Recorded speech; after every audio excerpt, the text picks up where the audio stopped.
নারায়ণগঞ্জের ফতুল্লা থানার rail station নিকটবর্তী দাপা ইদ্রাকপুরে গৃহবধূ লাকি আক্তার হত্যাকাণ্ডের ঘটনায় পিবিআই নারায়ণগঞ্জ কর্তৃক এই হত্যাকাণ্ডের মূল আসামি শহীদুল ইসলাম ওরফে কসাই শিপনকে পিবিআই নারায়ণগঞ্জ টিম গত 24শে মে 2025 সালে ঢাকার কোতোয়ালি থানাধীন সদরঘাট এলাকা থেকে গ্রেফতার করা হয়।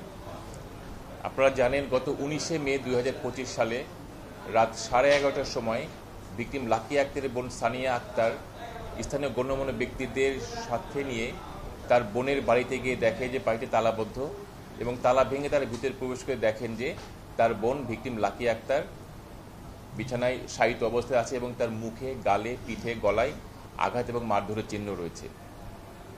ঘটনার পরপরই ভিকটিমের স্বামী আসামি শহীদুল ইসলাম ওরফে কসাই শিপন সে ঘরটি তালাবদ্ধ করে তার দুই সন্তানকে নিয়ে পালিয়ে যায়।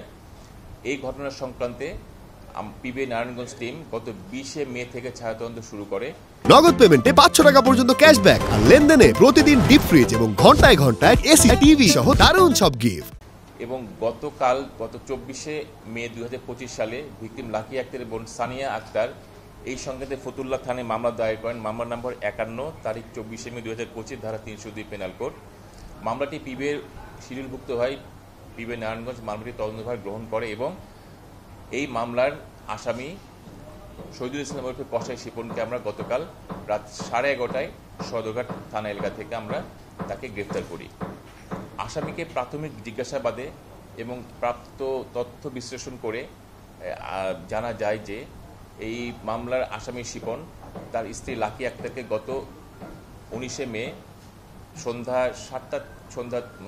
6টা থেকে 7:58-র মধ্যে কোনো একটা সময় সে তাকে মারধর করে এবং তাকে শ্বাসরোধ করে হত্যা করে।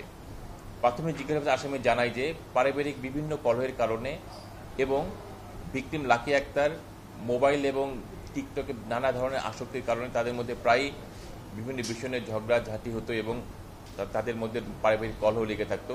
এরই জের ধরে ঘটনার দিন আসামি শিপন ভিকটিম লাকি আক্তারকে শ্বাসরোধ করে হত্যা করে। আমরা আসামিকে আজকে দুপুরে আমরা তাকে বিজ্ঞ আদালতে প্রেরণ করব। আসামিকে আমরা পুলিশ রিমান্ডের জন্য আবেদন করব। আসামিকে আরও নিবিড়ভাবে জিজ্ঞাসাবাদের প্রয়োজন রয়েছে এবং এই মামলার প্রকৃত রহস্য এবং এই হত্যাকাণ্ডের প্রকৃত রহস্য উদ্ঘাটন করার জন্য আমরা আসামিকে 5 দিনের পুলিশ রিমান্ডের জন্য প্রেরণ করব।